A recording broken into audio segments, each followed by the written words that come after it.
আসসালামু আলাইকুম। আজ আমরা ব্লাড প্রেশার নিয়ে আলোচনা করব। তো ব্লাড প্রেশার সম্বন্ধে জানতে গেলে ১ম আমাদের জানতে হবে যে ব্লাড প্রেশার কি? তো আমরা জানি blood pressure is the lateral pressure exerted by the blood on the vessel wall when flow।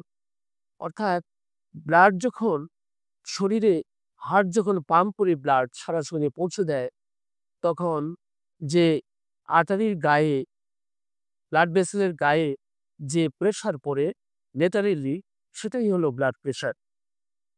তো ব্লাড প্রেশার আসলে মূলত আমরা ২ রকম বলতে পারি। একটা হলো সিস্টোলিক প্রেশার, আরেকটা হলো ডায়াস্টোলিক প্রেশার।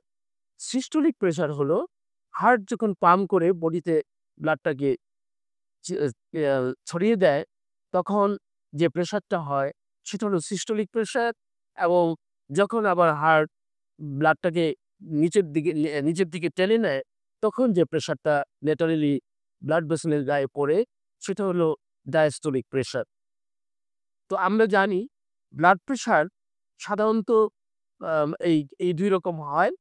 তো আমরা জানি যে নরমালি ব্লাড প্রেশার সাধারণত সিস্টোলিক প্রেশার যেটা, সেটা আ 100 থেকে 160 পর্যন্ত, 140 পর্যন্ত নরমাল হবে।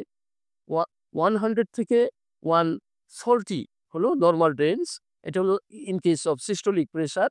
এবং in case of diastolic pressure এটা হলো 60 থেকে 90 পর্যন্ত নরমাল রেঞ্জ। এর চেয়ে কম বেশি হলে হাইপারটেনশন বা হাইপোটেনশন হতে পারে। আমরা যখন আমরা যদি ব্লাড প্রেশারের দিকে যাই, তাহলে ব্লাড প্রেশার ফিজিওলজিক্যালি কিছু ক্ষেত্রে বেড়ে যেতে পারে। নরমালি বেড়ে যেতে পারে। যেমন এটা আমরা যদি দেখি যে এইজ যার যত বেশি হবে, আ এইজের সঙ্গে এটা একটা বেড়ে যাওয়ার একটা সম্ভাবনা থাকে। কারণ আমাদের যখন বয়স হবে, আমাদের যখন বয়স বেড়ে যায়, তখন আমাদের যে ব্লাড ভেসেল গুলো আছে, তার ভেসেলের যে ইলাস্টিসিটি, সেটা আস্তে কমে যেতে থাকে। তো এই যে ইলাস্টিসিটি কমে যাওয়াটা, এটাকে সাধারণত মেডিকেলের পরিভাষায় আমরা অ্যাথেরোস্ক্লেরোসিস বলে থাকি। তো এটা বয়সের সঙ্গে এটা অনেকটা ইলাস্টিসিটিটা কমে যাওয়ার কারণে তখন একটা ব্লাড প্রেশার বাড়তে থাকে বয়স অনুসারে।